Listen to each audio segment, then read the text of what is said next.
Mbote na bino bandeko eza bino mama Henriette Kilumbu Shembo TV o asala ka émission ya Ezu please tozana kolamba tozana masolo vrai tokotaka na biso sangisa sangisa o emona ni tosali o bato bakosepela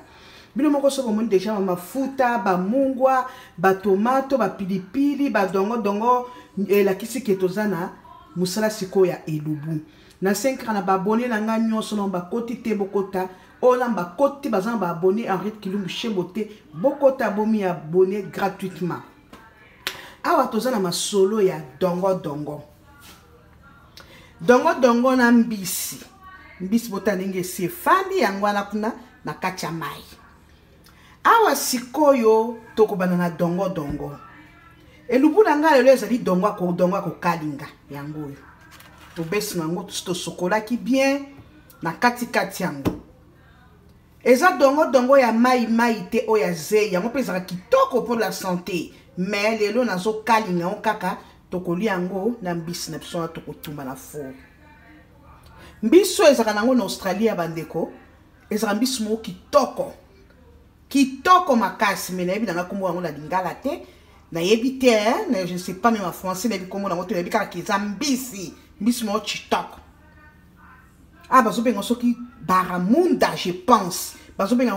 baramunda ici en Australie. Ndeba chinois bazobenga. Dongo dongo na biso to kalinga na mafuta en l'huile. Ils ont mafuta fish tebo. Na kacha dongo dongo na biso to kalinga on peut sala zeiti tam to kalinga to sala ngona tomate na matungulu. Matungulu oko kata na sans nyo solingi. To ko tia mwa mungwa. Tokocha mungwa, tokocha na kocha pilipili, ezali me na kocha pilipili te po inviter na nga lelo aliaka pilipili te pe ba na balia pilipili na okobebisa te. Ozango extrate okosa mpata mafuta mbila dongo mena nde naza mafuta mbila lelo te na linkaka na sala ngo na mafuta l'huile. Na mbisi na biso pe to sokola ki bien biso mo kitoko. Bande wotu nanga. Lelo biso na kosala te ne bato nyonso basala ka il faut to tia mwa ai to tia mwa ndembi soki nini non to stolamba ngo pe tolemba na sokola ki yango bien na sopela ngo maya moto pona bazei lelo mbisi na biso na kosala ngo kaka na tangausi na ngina okaguya tangausi les akandenge nini tangausi a fresh na mbisi kaka tala siko sokola na zuna chaki biloko nyonso na brenda yango wana na nikaki yango brenda yango machine to bengi brenda machine to nika kabiloko na nikaki yango tangausi na ngai ona kocha na mbisi citron na chena mbisi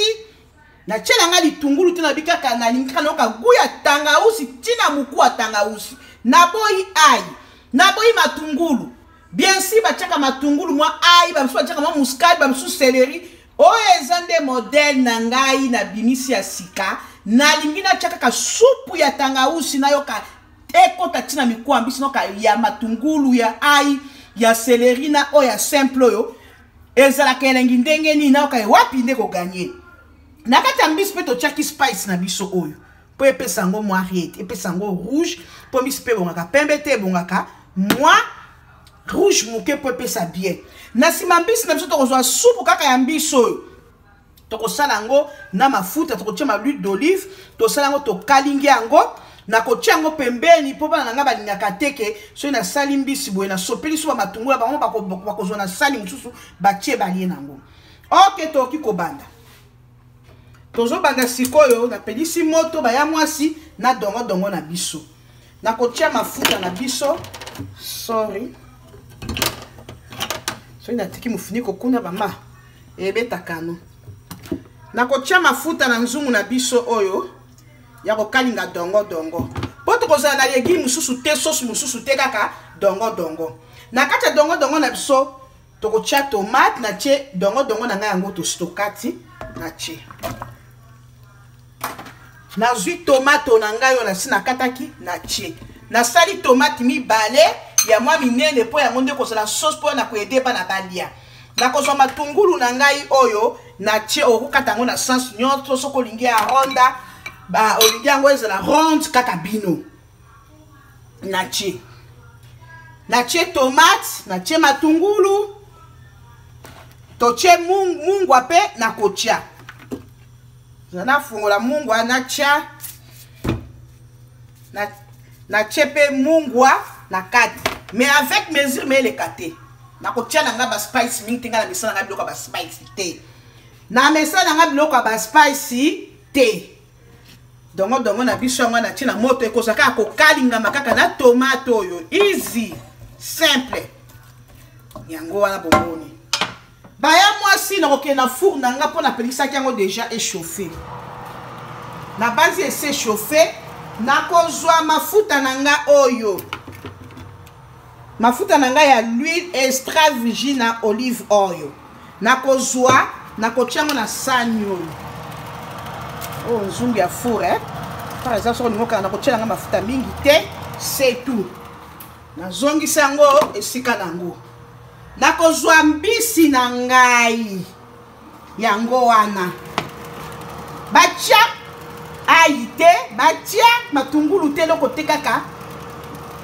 tangausi oto bengi njinja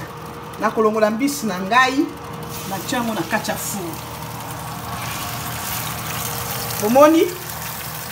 mbisi na biso ekoti na kati ya four totiaka ba papier pour te protéger ba réchaud na biso et te protéger yango bomoni bino moko mbisi otokolia nango dongo yango wana kuna na kati ya four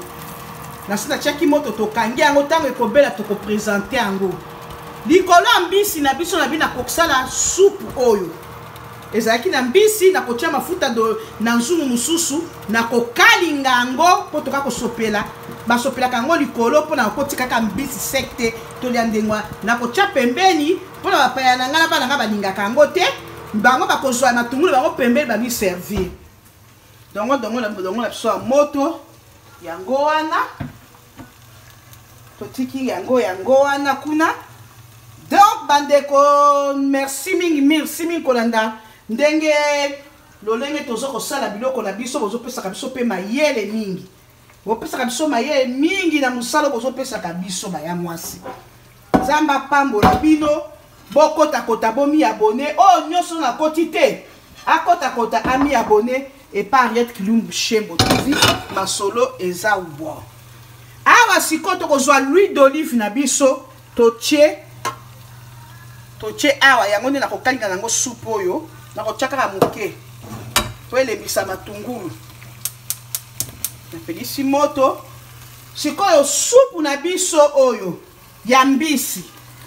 yango nde na kotiango awa mpona kalinga yango tokotiango pembeni ya mbisi matungulu tokotia na mbisi na kataki yango aronde na kozwa na kotiango po ebela na supu wana ezwa gu wana ya supu po supu eza tokobwaka yango te na mosala mingi nde bandeko na nga nde yango wana bokozela ngai na episode tu nakolakisa bino bilei na nga ndenge ekobela awa tobandaka kopalola tina tomate na ndenge ekobela baya mwasi ti ekobela dongo ebeli nde tokopresente yango na sani na mbisi na biso eza awa tokopresente matungulu tokotiela likolo ya mbisi to pembeni na mbisi yango kaka supu ya mbisi wana tangausi nde totie wana na kati ya supu wana ya mbisi na bandi citron ezali mpona tie kaka tangausi na citron pe yango oyo pilipili ya mbuma na kotia te po pilipili ezala makasi mingi tokotuta pilipili nde tokolia na yango ok napesi bino mbote mingi merci na balandi na ngai sia bye bokota bomi abonné ok bokolanda na volume te ndenge masolo ekoleka tanga présentation nzamba pambola